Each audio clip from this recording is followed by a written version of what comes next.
আসসালামু আলাইকুম। আনিস মনির advocate, Bangladesh supreme court.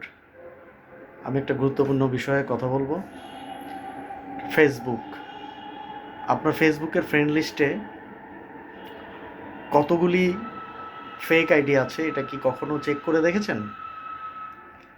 এটা একটু চেক করে দেখবেন। বিশেষ করে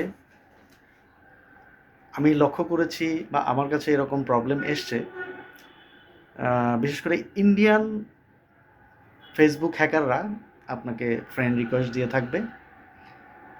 মেয়েরূপী বিভিন্ন সুন্দরী মেয়ে দিয়ে, মেয়ের ছবি দিয়ে ফ্রেন্ড রিকোয়েস্ট দিয়ে থাকবে। সেগুলি সচরাচর বেশিরভাগই অ্যাকসেপ্ট করে। তো পরবর্তীতে দেখা যায় এই ধরনের ফেক আইডি বা এই ধরনের ফ্রেন্ড থেকে অনেকেই ভীষণভাবে ক্ষতিগ্রস্ত হয়। সে ক্ষতিগ্রস্ত অর্থনৈতিকভাবে হতে পারে, সামাজিকভাবে হতে পারে। কিভাবে? একটা ফ্রেন্ডশিপের একটা পর্যায়ে আসলে অনেকে অনেকে আপন মনে করে, ঘনিষ্ঠ মনে করে। তো সেই হিসাবে অনেক তথ্য আদান প্রদান হতে পারে, ছবি আদান প্রদান হতে পারে, বিভিন্ন চ্যাটিং হতে পারে, নোট চ্যাটিং হতে পারে। বিশেষ করে এগুলো ইন্ডিয়ানদের তরফ থেকেই এগুলো বেশি হয়। সো এই বিষয়গুলোতে সবাই অত্যন্ত কেয়ারফুল থাকবেন। আপনি যখন ফ্রেন্ড রিকোয়েস্ট যখন অ্যাকসেপ্ট করবেন, অ্যাকসেপ্ট করার আগে অবশ্যই তার প্রোফাইলে ঢুকবেন।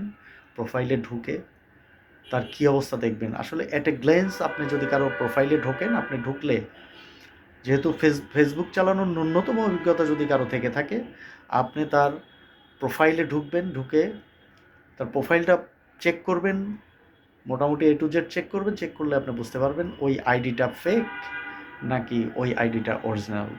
তো এইভাবে আপনারা একটু জেনে বুঝে ফ্রেন্ড রিকোয়েস্ট অ্যাকসেপ্ট করবেন। আর চেষ্টা করবেন যেই ফেসবুকগুলি লক করা থাকে সেগুলি চেষ্টা করবেন অ্যাভয়েড করার জন্য। কারণ লক প্রোফাইল তো আপনি চেক করতে পারবেন না।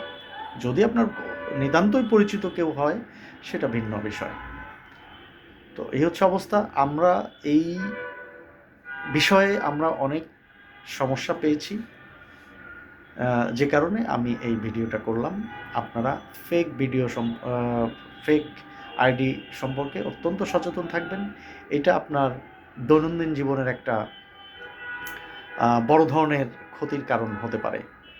হ্যাঁ, সেটা আমি বিশ্লেষণে গেলাম না। আপনারা সবাই জানেন কি কি ক্ষতি হতে পারে। সবাই ভালো থাকবেন।